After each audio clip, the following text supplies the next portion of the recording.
Grief Exists on a Spectrum, written and read by Elizabeth Enix. I've started watching Go to Bed With Me videos when I'm feeling especially frazzled. If you're unfamiliar with the genre, imagine your favorite famous person in front of a well-lit mirror in a spotless bathroom, talking to a camera as they perform their nighttime skincare routine. I've watched videos with as many as 17 skincare steps and others with as few as 4. Regardless of the video's length, the featured famous person, or even the skincare routine itself, I can feel myself emotionally regulating as the minutes pass. A while back, I watched Brenda Song's Go to Bed With Me video.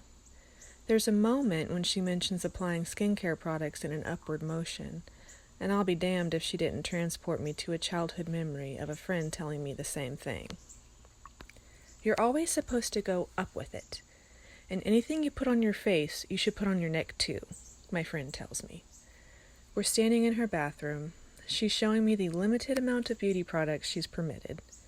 Mascara, whitening toothpaste, a couple of other items I can't recall.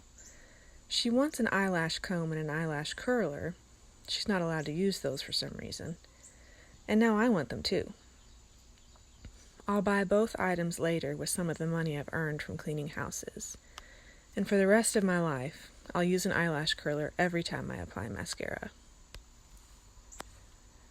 My friend and I both grew up with strict parents, but occasionally her parents were strict about things my parents weren't strict about. This probably went both ways, but I can't think of an example. High school was a long time ago for this millennial. I can say I spent a chunk of my adulthood filling in multiple knowledge gaps as a result of what I wasn't allowed to do. Date, study evolutionary biology, listen to secular music, etc. But my interest in beauty and skincare was rarely suppressed. I just had to pay for my products. My friend died of cervical cancer in 2023, and it seems her premature death was, at least partly, the result of 2 knowledge gaps I'm fortunate not to have had. As homeschooled kids from the rural Bible Belt, I'm confident our respective sexual health educations were far from comprehensive. But in my case, having an older sister who chose to study nursing was a protective factor. You're getting it. It's the late 2000s. I'm with my sister at our college's health fair. The HPV vaccine is relatively new, and she's leading me by the hand to a vaccination booth. But I'm not even having sex!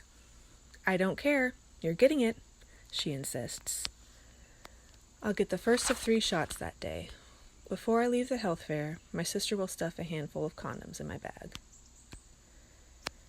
By the time my friend knew she was sick, we hadn't been close for years. Not because of a falling out, just from growing up and growing apart.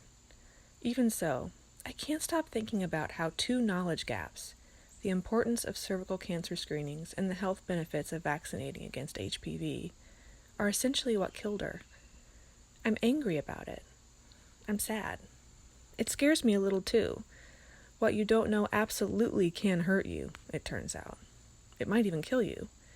Yet, while I hate that my friend died young, and I hate why she died young, I haven't cried for her.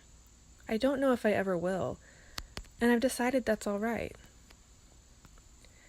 If there's one thing living with grief has taught me over the years, it's that grief, like so many other lived experiences, exists on a spectrum, and it's okay to grieve different losses in different ways. I still cry for my beloved Maine Coon who died last December.